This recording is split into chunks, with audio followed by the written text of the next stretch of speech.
as we get a look at our first half highlights, Greg, SMSU missed a golden opportunity. They drove down the field the first 7 minutes, but it ends in a missed field goal there from Skylar Crew. Yeah, a 17-play, 65-yard drive took 7 minutes to not come up with any points there. Was crushing.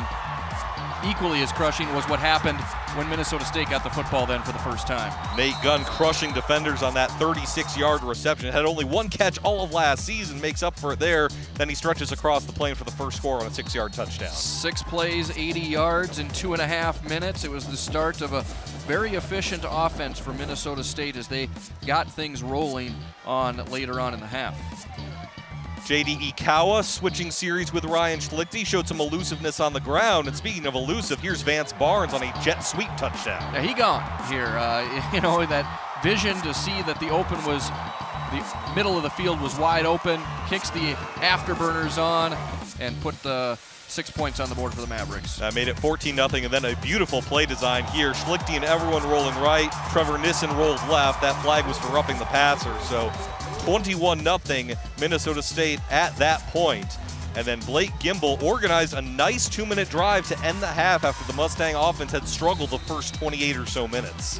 Yeah, you know, Gimble came out, looked good early on. He threw for a lot of passes, a lot of first downs on that 17-play drive that they opened the first quarter on, but a good overall team win for Minnesota State to get the 2018 season underway. Absolutely, a complete team effort as we get a look at our highlights.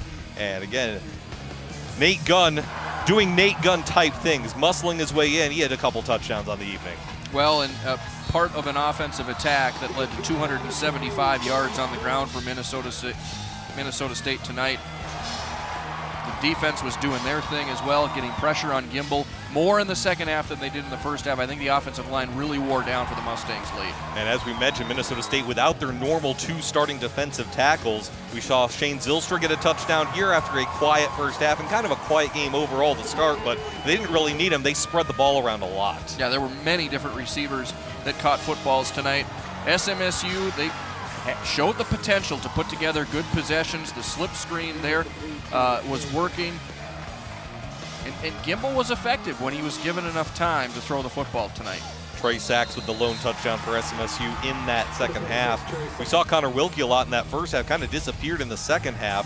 And then this was the big play that kind of sealed the deal. J.D. Ikawa, 51-yard touchdown run. Putting the staple on that again. 275 on the ground, 250 through the air, very balanced. They outgained Southwest Minnesota State 525 to 335 overall.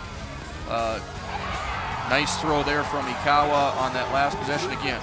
Those aren't 7 points that the team needed to get the victory tonight, but that was a drive that's going to give Ikawa a lot of confidence throwing the football going forward.